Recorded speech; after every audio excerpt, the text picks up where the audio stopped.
Pollution डरा रहा है। दिल्ली एनसीआर में भारी पॉल्यूशन जिस तरीके से लगातार समस्याएं बढ़ा रहा है, इसे लेकर सुप्रीम कोर्ट की सख्ती के बावजूद कोई सॉल्यूशन मिलता नजर नहीं आ रहा। हालांकि एहतियातन ग्रैब 4 लागू कर दिया गया और इसकी गंभीरता को देखते हुए सुप्रीम अदालत में फिर सुनवाई हुई।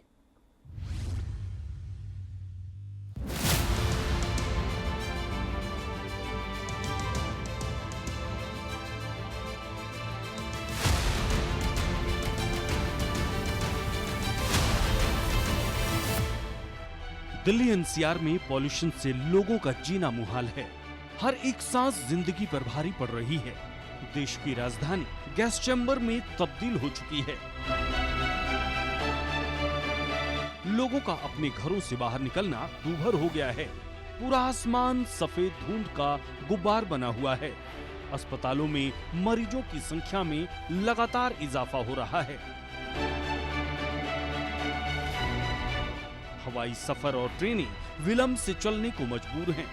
कुल मिलाकर हालात इतने खराब हो चुके हैं कि एहतियातन दिल्ली में ग्रैब 4 लागू कर दिया गया है।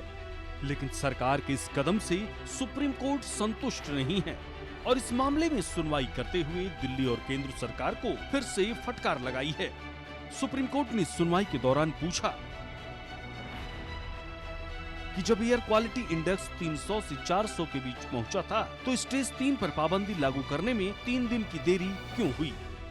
क्या आप हमें इसे लेकर गाइडलाइन बताएंगे? जिसके जवाब में केंद्र सरकार ने कहा कि अब तो स्टेज 4 की पाबंदियां लागू करने की स्थिति बन गई है। इस पर कोर्ट ने कहा कि दिल्ली सरकार इसे कैसे लागू करेगी, हमें बताएं। साथ ही सुप्रीम कोर्ट ने ये भी स्पष्ट कर दिया कि कोर्ट की इजाजत के बगैर स्टेज 4 से नीचे नहीं आ सकते हैं, भले ही AQI 300 से नीचे ही क्यों ना आ जाए। बता दें कि बढ़ते पॉल्यूशन से निपटने के लिए 4 स्टेज बनाए गए हैं। स्टेज 1 में AQI 201 से 300 के बीच रहता है और इसे खराब स्तर माना जाता है। स्टेज 2 में AQI 301 से 400 के बीच रहता है और इसे बहुत खराब श्रेणी में रखा गया है। स्टेज 3 में AQI 401 से 450 के बीच रहता है, इसे गंभीर माना जाता है। जबकि स्टेज 4 में AQI 450 से ऊपर होता है और इसे गंभीर प्लस की श्रेणी में रखा गया है। अभी दिल्ली का AQI 450 से ऊपर है, लिहाजा स्टेज 4 लागू कर दिया गया है, जिससे अब दिल्ली में ट्रकों की एंट्री पर बैन लग गया है। लेकिन जरूरी सेवाओं में लगे ट्रक पर कोई प्रतिबंध नहीं है। दिल्ली में बाहर से आने वाली SLV गाड़ियों की एंट्री नहीं होगी। BS4 डीजल से चलने वाले मीडियम और हैवी वाहनों पर पूरा प्रतिबंध है। कंस्ट्रक्शन और डेवलपमेंट की गतिविधियों पर रोक रहेगी। दिल्ली एनसीआर में 10वीं और 12वीं के सभी स्कूल बंद कर दिए गए हैं। सोमवार को दिल्ली एनसीआर के लोगों को दोहरी मार का सामना करना पड़ा। बढ़ा हुआ प्रदूषण और कोहरे की घनी चादर ने लोगों को परेशान किया। तस्वीरों में आप देख सकेंगे कि किस तरह से कोहरा छाया हुआ है और इसी कोहरे में जो प्रदूषण है वो भी सिमटा हुआ है और इसलिए लोगों को परेशानी दोहरी उठानी पड़ी।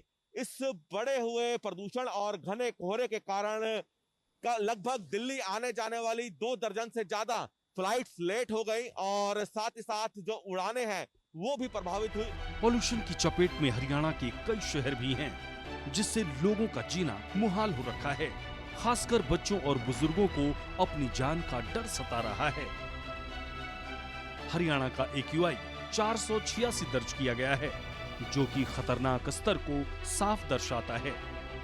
वहीं हरियाणा के शहरों की बात करें तो फरीदाबाद का AQI 458, गुरुग्राम का 545, रोहतक का 477, जींद का 335, वहीं सोनीपत का AQI 559 दर्ज की गई है।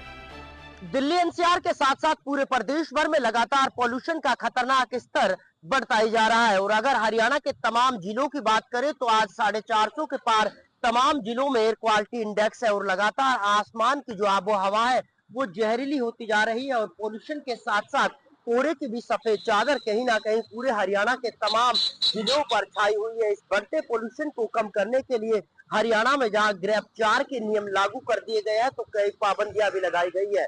अगर आज पूरे दिन भर की बात करें तो धूप के दर्शन नहीं हुए और ऐसे में कोहरे नुमा जो ये पोल्यूशन की सफेद चादर है उसको क्रॉस करने के लिए वाहन चालकों को भी हेडलाइट जलाकर अपने सफर को क्रॉस करना पड़ रहा है। तो कुल मिलाकर बात करें इस बढ़ते पॉल्यूशन की वजह से सांस, अस्थमा और आंखों के रोगियों की परेशानी भी कहीं ना कहीं बढ़ गई है। तो दूसरी तरफ पूरे प्रदेश भर में 5वीं तक के तमाम स्कूलों को बंद करने के दिशा निर्देश दिए गए हैं। साथ ही साथ सुबह और शाम के वक्त लोगों को मॉर्निंग और इवनिंग वक्त में घर से बाहर ना निकलने की सलाह दी गई है। अगर हम पूरे प्रदेश भर की बात करें तो इस पॉल्यूशन के कई कारण हो सकते हैं और इन तमाम कारणों को रोकने के लिए अब गिरफ्तार का नियम भी लागू कर दिया गया है ताकि बढ़ते इस पॉल्यूशन से किसी तरह से राहत मिल सके। बहरहाल अब देखना यही होगा कि आखिरकार कब प्रदेशवासियों को इस बढ़ते पॉल्यूशन से राहत मिल पाती है। ऐसा नहीं है कि पॉल्यूशन की मार सिर्फ इस साल ही हो रही है। हर साल अक्टूबर नवंबर के महीने में पॉल्यूशन अपनी खतरनाक स्तर पर होता है। सुप्रीम कोर्ट की सख्ती देखने को मिलती है, लेकिन एक राज्य दूसरे राज्य पर इसका ठीकरा फोड़कर अपना पल्ला झाड़ लेते हैं। ब्यूरो रिपोर्ट, सूर्या समाचार।